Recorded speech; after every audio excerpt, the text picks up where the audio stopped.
Welcome to Computer Solutions. Today we will solve the sample paper of Information Technology subject code 402 provided by CBSE for session 2022 to 23. Timing आपका होता है computer जो information technology का paper होता है 2 hours and जो maximum marks होते हैं वो होते हैं 50. As you all know that your book is divided into two parts. Part A employability skills and Part B subjective skills. इसमें आपको मैंने सिलेबस में ही सारी चीज़ें एक्सप्लेन कर दी थी कि पार्ट ए से आपके 10 मार्क्स का क्वेश्चन आता है एंड पार्ट बी से आपके 40 मार्क्स के क्वेश्चंस आते हैं. 50 मार्क्स में आपका practical viva and portfolio project होता है. सो whenever you get a question paper, this is the first thing that is your duty to do. ये एक पहली चीज़ है जो आपको करना ही करना है, वो है आपको कि क्वेश्चन पेपर मिलते ही आपको 15 to 20 मिनट्स देना होता है क्वेश्चन पेपर को प्रॉपरली रीड करने के लिए, उसके इंस्ट्रक्शंस को पढ़ने के लिए. अक्सर ऐसा होता है कि आपको करने होते हैं 4 क्वेश्चन अटेम्प्ट, आप कर देते हैं 5. कभी करना होता है किसी एक क्वेश्चन से 2 अटेम्प्ट और आप किसी 2 सेक्शन से ही 2 क्वेश्चन अटेम्प्ट कर देते हैं. तो ये मिस्टेक्स हम इसलिए करते हैं क्योंकि हम क्वेश्चन पेपर के इंस्ट्रक्शंस को प्रॉपरली रीड नहीं करते हैं.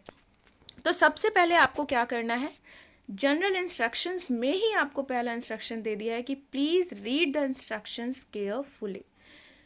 In this question paper, you will get 21 questions in 2 sections, Section A and Section B.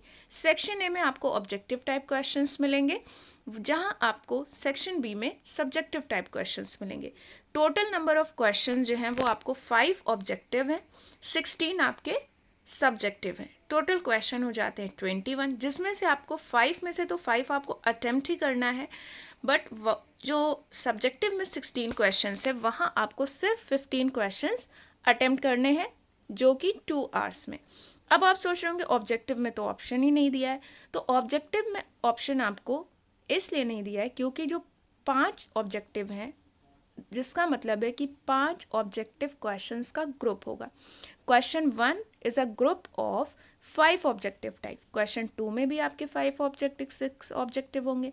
Question 3 में भी आपके 6 ऑब्जेक्टिव, क्वेश्चन 4 में भी एंड 5 में भी. इस तरीके से अगर आप 5 सेट ऑफ ऑब्जेक्टिव क्वेश्चंस लीजिए और 6 क्वेश्चन है तो आपके कितने क्वेश्चन हो जाएंगे, 30 क्वेश्चंस, ऑलमोस्ट 30 होगा. ठीक है, तो अभी हम चलते हैं क्वेश्चन पेपर की तरफ. Question 1, you can see here, answer any 4 out of the given 6 question on employability skills. हर एक क्वेश्चन के आगे उसके मार्क्स लिखे होंगे. पहला जो क्वेश्चन है आपका, उसमें आपको 6 ऑब्जेक्टिव टाइप क्वेश्चंस दिए हैं, उनमें आपको सिर्फ 4 को अटेम्प्ट करना है. Okay, so the question 1 is dash operating system enables multiple user to work on the same computer at the different time और सिमुलटेनियसली. ठीक है, तो यहाँ पे कह रहा है कि ये कौन सा ऑपरेटिंग सिस्टम है जो मल्टीपल यूज़र को सेम सिस्टम एक्सेस करने की फैसिलिटी देता है डिफरेंट टाइम्स पर. तो यहाँ पे जो आपका करेक्ट आंसर है दैट इज़ मल्टी यूज़र. तो हम यहाँ पे मल्टी यूज़र मार्क कर देते हैं. ठीक है, now we will see the question number 2. Dash is a series of postures and breathing exercises practiced to achieve control of body and mind. तो यहाँ पे अगर आप देखें तो इनमें से कौन सी वो आपको ऑप्शन यहाँ पे फिट बैठ रहा है जो ये कह रहा है कि इसमें आप एक प्रॉपर बॉडी पोस्चर्स बनाते हैं और फिर ब्रीदिंग एक्सरसाइज करते हैं. तो पहला है मेडिटेशन. तो मेडिटेशन में ब्रीदिंग एक्सरसाइज नहीं होती है, वहाँ पे आप ध्यान लगाते हैं.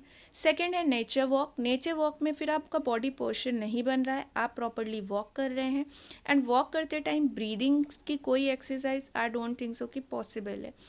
Then third is yoga. तो योगा इज़ एन एक्सरसाइज जिसमें क्या करते हैं, हम एक किसी बॉडी पोस्चर्स में बैठ जाते हैं और ब्रीदिंग एक्सरसाइज करते हैं. So our correct answer is yoga. Now we will see point number 3. From the following statement which one is not correct about the qualities of an entrepreneur. तो entrepreneur क्या होता है, अ पर्सन और individual organization जो एक बहुत ही छोटे work से किसी काम को शुरू करते हैं और बाद में उनका जो काम होता है वो एक बहुत बड़े बिजनेस में कन्वर्ट हो जाता है।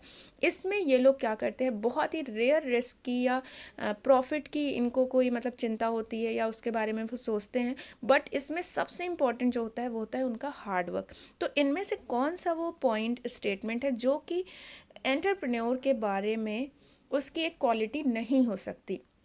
ठीक है, तो successful entrepreneur adapt the habit of hard work. तो कोई एक छोटे से वर्क से किसी काम बिजनेस शुरू करे और एक बहुत बड़े बिजनेस में उसको कन्वर्ट कर ले, दैट्स मीन कि उसने बहुत हार्ड वर्क किया है and it's a good quality. ये क्वालिटी है, तो ऑप्शन ए हमारा नहीं होगा। ऑप्शन बी की हम बात करते हैं, entrepreneur should not think optimistically about the future of the business. तो दिस इज़ नॉट पॉसिबल कि अगर कोई एंटरप्रेन्योर, कोई पर्सन मेहनत कर रहा है तो वो अपने फ्यूचर के बारे में नहीं सोचेगा कि उसको फ्यूचर में प्रॉफिट होगा या लॉस होगा, या वो जो कर रहा है उसको फ्यूचर में उससे कितना उसको फ़ायदा मिलने वाला है। ठीक है, तो मेरे हिसाब से आई थिंक बी जो ऑप्शन है वो गलत, यहाँ पे टिक कर दिया जाएगा। अब हम सी देख लेते हैं, confident entrepreneur must not deviate from his her decision too early in case success is delayed. अब कोई पर्सन है वो मेहनत कर रहा है, तो एंटरप्रेन्योर मैंने आपसे क्या कहा कि बहुत छोटे स्केल से शुरू करके एक बहुत बड़े बिजनेस में वो उसे कन्वर्ट कर देते हैं। तो क्या कोई भी जो एंटरप्रेन्योर है वो कॉन्फिडेंट नहीं होगा या फिर वो बिल्कुल डिमोटिवेट हो जाएगा ये सोच करके कि उसे प्रॉफिट नहीं हो रहा और सक्सेस बहुत अभी टाइम है सक्सेस में? तो ऐसा नहीं है। ठीक है, तो ये भी हमारा एक गुड क्वालिटी है कि वो वेट करता है ना। नेक्स्ट है आपका D, entrepreneurs like to function at their own will and rules. तो जो एंटरप्रेन्योर होते हैं, मैंने आपको पहले ही बताया कि ये एक इंडिविजुअल पर्सन होते हैं। जैसे आप बात करें धीरू भाई अंबानी की या टाटा बिरला या टाटा समथिंग, ठीक है, ये लोग जो हैं, तो ये इन्होंने, अगर आप इनको देखिए तो इन्होंने अकेले शुरू किया अपना बिजनेस, अपने से काम करना शुरू किया। ठीक है, और आज ये सक्सेस कर रहे हैं। So now point number 4, to remove the files of temporary folder we type। अच्छा, अगर कोई भी temporary files आपको रिमूव करनी होती है तो सबसे पहले हम क्या करते हैं, Windows+R ओपन करते हैं और वहाँ पे हम यहाँ पे जो आंसर मार्क करेंगे, देखिए यहाँ पे 4 दिया हुआ है। अब कन्फ्यूज़न बस इसमें होता है कि हमें किस सिंबल के साथ टेम्प टेक्स्ट को यूज़ करना है। तो यहाँ पे जो आपका करेक्ट आंसर हो जाएगा वो है आपका बी। ठीक है, now we will see point number 5। Point number 5 is dash is not the quality of self-confident people। तो सेल्फ कॉन्फिडेंट पीपल जो होगा वो पॉजिटिव एटीट्यूड होगा, डिपेंडेंट नहीं होगा। ठीक है, हार्ड वर्किंग भी होगा, कमिटमेंट भी होगी उसकी खुद से। तो यहाँ पे जो आपका ऑप्शन मार्क हो जाएगा कि नहीं होगी, वो उसकी क्वालिटी नहीं है एक सेल्फ कॉन्फिडेंट पीपल की, तो वो dependent.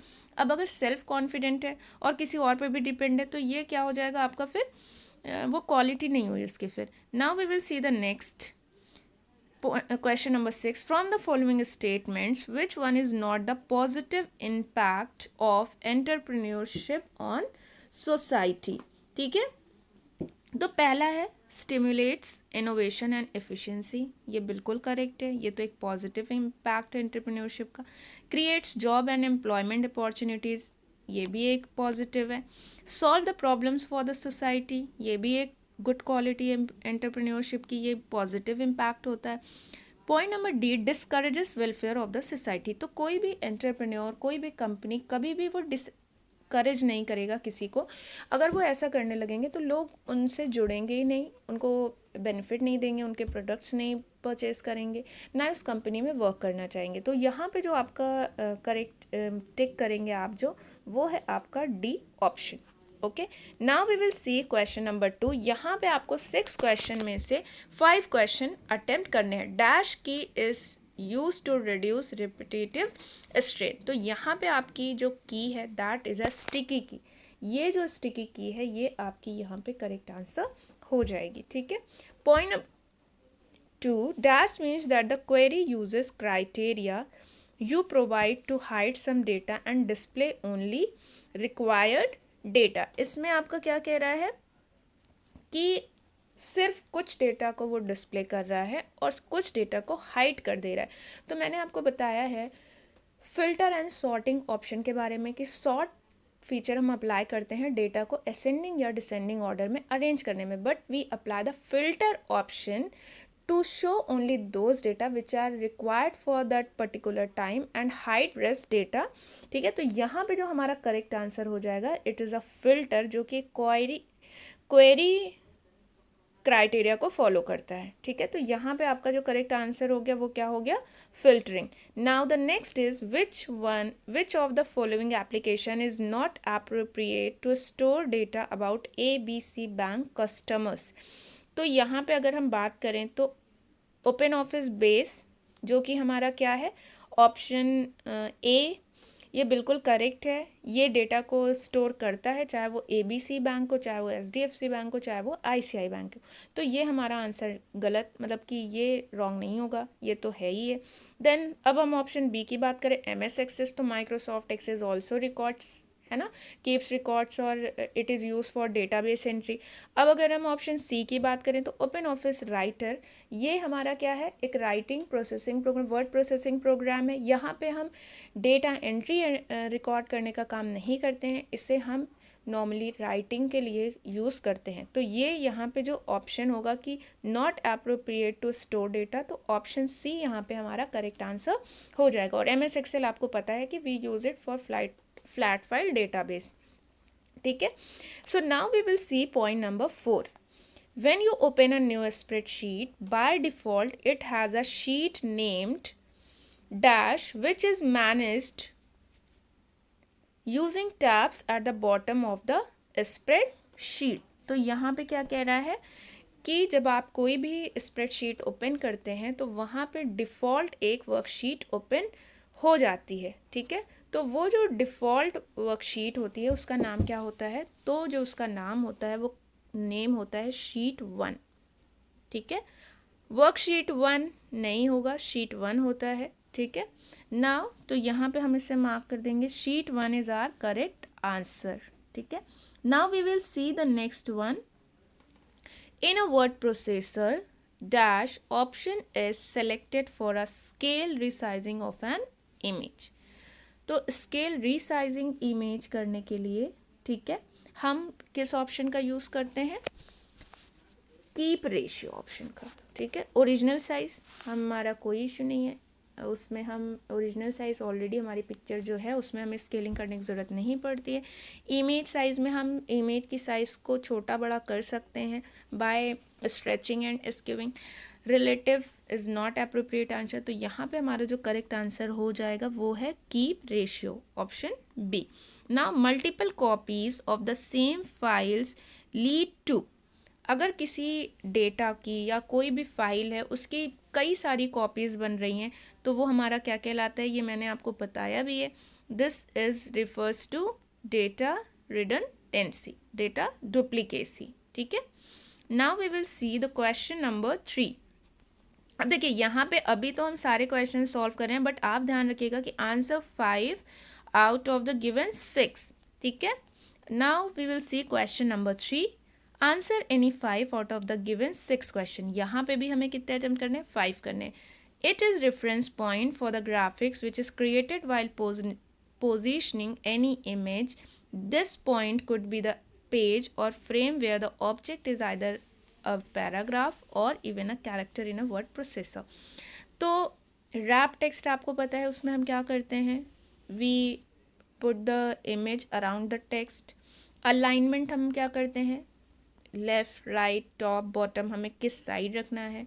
Book mark is a very different. अब यहाँ पे जो हमारा करेक्ट आंसर हो जाता है, this is anchoring.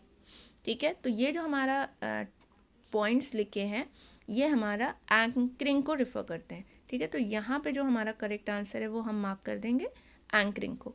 Now the next question is identify the property which help the set the number of character in text, war character type, field of a table in DBMS. तो ये आपका जो correct answer हो जाएगा, this is a D.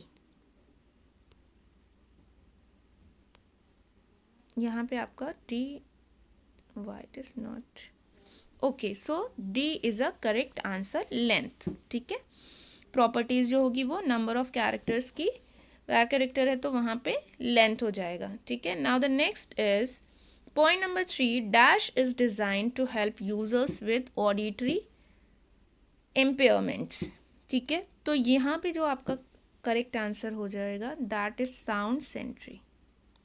Okay, serial की नहीं होगा, show sound नहीं होगा, हाई कॉन्ट्रास्ट नहीं होगा, sound sentry. Now the next question is point number 4, state whether true or false. It is not possible to create a default template in a word processor. तो यहाँ पे आपको क्या कह रहा है कि आप वर्ड प्रोसेसर में डिफ़ॉल्ट टेम्पलेट क्रिएट नहीं कर सकते। तो ये आपका फॉल्स हो जाएगा, क्यों? क्योंकि हम क्रिएट कर सकते हैं, ठीक है। Point number 5, reviewers and authors can add their dash to explain their changes in the cell of a spreadsheet.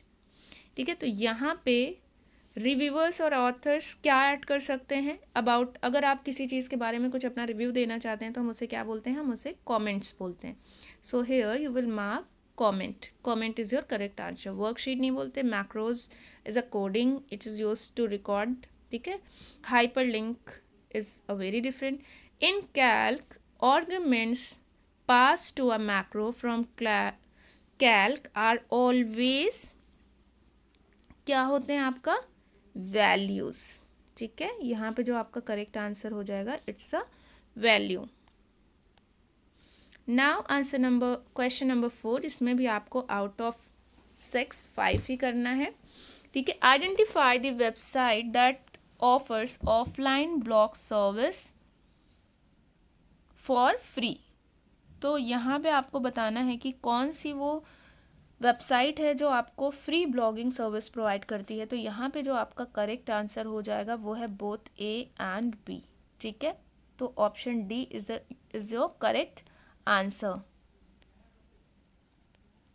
Now the next question number 2, John was written a book consisting of 15 chapters. He wanted to make the index of the book. Suggest him the option used to create the index automatically in a word processor. तो इसमें आपको जो correct answer देना है वो क्या हो जाएगा? Table of content. अगर आप किसी भी बुक का इंडेक्स क्रिएट करना चाह रहे हैं तो आपने TOC चैप्टर पढ़ा है। Using this we can create a index. Okay, so now we will see question number 3. The length of the field value of text data type is dash character by default in DBMS. तो जो text data type का जो length होता है वो default DBMS में क्या होता है? DBMS stands for database management system. तो वो आपका correct answer हो जाएगा 50 होता है, ठीक है। यहाँ पे हमारा यहाँ पे हमारा जो correct answer था वो है table of content. Okay, now point number 4, a healthy lifestyle helps to keep and improve people's health and well-being.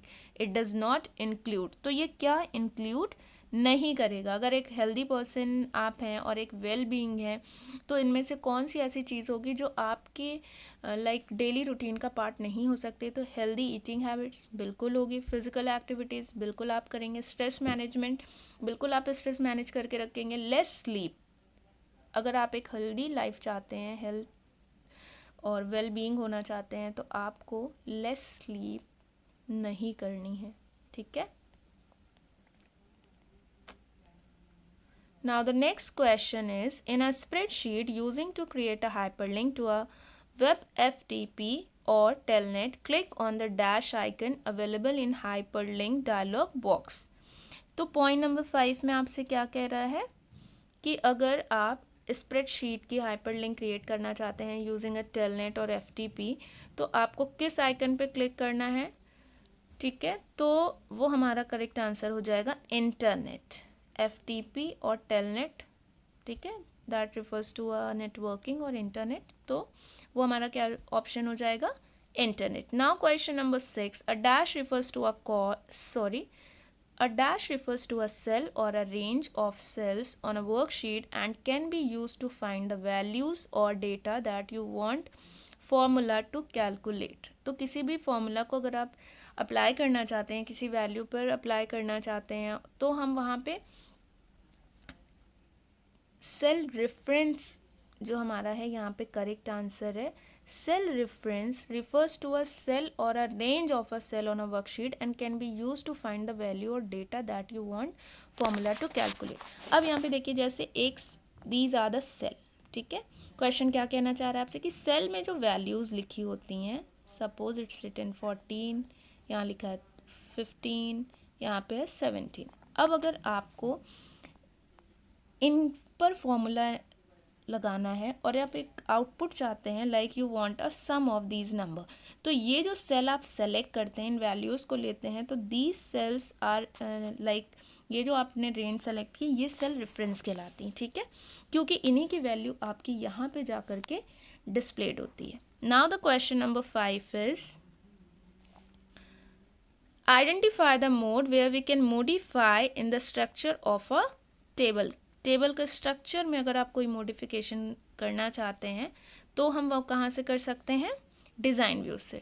Okay, now the next BSNL stands for, तो BSNL क्या है, भारत संचार निगम लिमिटेड, इंडिया का एक network है। पहले ये VSNL था, विदेशी संचार निगम लिमिटेड, अभी ये क्या हो गया, BSNL हो गया, भारत संचार निगम लिमिटेड, जब इंडिया ने अपना नेटवर्क वो कर लिया। Now point number 3, dash function की that function takes data from a series of worksheets or workbook and summarize it into a single worksheet that you can update easily। तो data को summarise कर रहा है, that's mean अलग अलग sheet से ले करके, तो हम इसे क्या कहते हैं, डेटा कंसोलिडेशन, ठीक है। Now the next question is point number 4, dash store data in a single table which is suitable to store less amount of data. तो लेस अमाउंट ऑफ डेटा है और ये बहुत ही छोटे अमाउंट में डेटा को स्टोर करने के लिए होता है। तो मैंने आपको बताया है कि there are 2 types of database, flat file and relational. तो बहुत ही स्मॉल अमाउंट में या बहुत ही सिंपल तरीके से अगर किसी डेटा को हम स्टोर करते हैं तो वो किस टाइप का डेटा होता है, हमारा फ्लैट फाइल डेटाबेस।